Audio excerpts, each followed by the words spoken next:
Hai gengs, kali ini kita bakal bahas game Small World. Game ini cute abis dah, gambar-gambarnya mau sangar, tapi kalau dilihat-lihat sebenarnya detailnya lucu-lucu.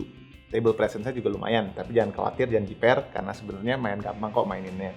Small World ini game untuk 2-5 orang dengan waktu permainan 40-80 menit. Gamenya mungkin terkesan sedikit kompleks pas setup, tapi pas maininnya mah gampang. Wong tiap giliran pilihan kita cuma 2, nyebar pasukan atau pensiunin pasukan. Dalam Small World, tujuan permainannya adalah untuk menyebarkan pasukan kita seefisien mungkin untuk menguasai daerah sebanyak mungkin agar dapat duit income dari daerah-daerah tersebut. Duit ini sebenarnya untuk penanda victory point di akhir permainan, tapi dia juga bisa kita gunakan pas merekrut pasukan baru.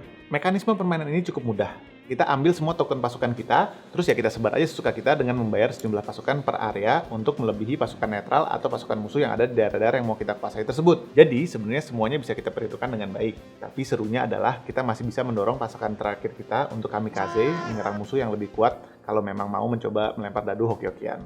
Oke, yuk kita setup. Gak susah kok gengs. Pertama-tama kita pilih dulu papannya berdasarkan jumlah pemain yang ada. Ada 2 papan peta yang bisa dibalik untuk konfigurasi jumlah pemain yang berbeda. Buat jumlah pemain yang lebih sedikit, petanya akan lebih kecil, tapi jumlah ronde permainannya akan lebih banyak, biar gamenya selalu seru gontok-gontokannya berapapun jumlah pemainnya.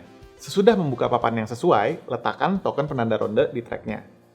Kemudian, letakkan token penanda gunung sesuai arahan di petanya, serta token penanda lost tribe sesuai lokasi di petanya. Berikan tiap pemain 5 koin victory point, lalu letakkan sisanya dekat peta biar mudah diambil. Kemudian, ambil semua banner ras pasukan, kocok, lalu buka 5 di samping papan, dan letakkan tumpukan sisanya di atasnya. Lakukan hal yang sama untuk token atau badge special power. Kocok dulu semuanya, taruh 5 dibuka, terus yang terakhir ditaruh di atasnya. Nah, sekarang udah siap main deh. Gampang kan? Pada ronde pertama, setiap orang bisa memilih ras pasukan yang ada di pasar dan langsung menyebarkan pasukannya. Ketika memilih pasukan, yang paling bawah selalu gratis. Sementara untuk yang lainnya, biaya mengambilnya sebanyak jumlah ras yang dilengkapi. Letakkan 1 koin di tiap ras yang dilewati. Ketika menyebarkan pasukan, untuk menguasai suatu daerah, kita akan perlu meletakkan 2 pasukan, tambah 1 pasukan per token gunung atau camp atau sarang troll atau fortress, dan juga 1 pasukan per token lost tribe atau pasukan pemain lain. Jadi, misalnya aku mau menguasai sebuah area farmland yang berisi 2 token pasukan pemain lain, maka aku perlu meletakkan 4 token pasukanku. Sementara itu, bila aku mau menguasai area gunung yang ada 1 token sarang troll dan 1 token lost tribe, maka aku perlu meletakkan 5 token pasukan. Setelah selesai menyebar semua pasukan, kembalikan ke box semua token pasukan yang tewas dalam peperangan dan silakan atur kembali distribusi pertahanan pasukanmu. Setelah itu, hitunglah income yang kamu dapatkan berdasarkan area yang kamu kuasai dan ambil jumlah koin yang sesuai. Pada ronde-ronde selanjutnya, pilihanmu adalah untuk mencoba menyebarkan lagi sisa-sisa pasukanmu seperti sebelumnya, atau memilih untuk pensiun. Ketika memilih pensiun, maka banner rasmu dibalik, dan semua token pasukanmu juga dibalik dan disisihkan hanya 1 per daerah. Buang token special powermu, dan lalu rekrutlah kombinasi ras dan special power untuk pasukan barumu. Jika memilih pensiun, maka pada umumnya kita nggak bisa langsung menyebarkan pasukan. Namanya juga pensiun, kan capek boy.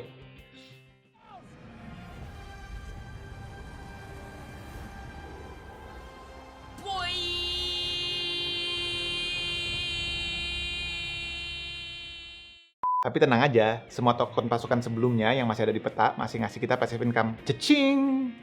Oke. Tiap pasukan dengan kombinasi ras dan special power mereka bisa saja membuat pasukanmu lebih kuat di area-area tertentu, memberikan efek token khusus, bisa menambah kembali jumlahnya setelah perperangan, memberikan income lebih besar, bisa langsung conquest menyebar pasukan lagi walaupun baru pensiun, ataupun efek-efek lainnya. Disinilah menariknya game ini, karena kondisi peta maupun kombinasi ras dan special power pasukan yang bisa kita mainkan akan selalu berbeda tiap kali kita mainin game ini. Permainan berakhir ketika marker ronde sudah mentok di tracknya dan pemain terakhir sudah jalan. Sekarang tinggal hitung koin yang dimiliki tiap pemain dan beres deh. Jadi gimana gengs? Gampang kan maininnya? Game ini harganya sekitar 800 ribuan. Mungkin terasa sedikit mahal, tapi komponennya memang lumayan banyak dan kualitas komponennya cukup bagus kok. Boxnya pun sudah ada inset dan storage yang lumayan efektif. Jadi worth it lah. Apalagi replay value-nya tinggi banget karena kombinasi ras dan special power yang tersedia di pasar akan selalu beda.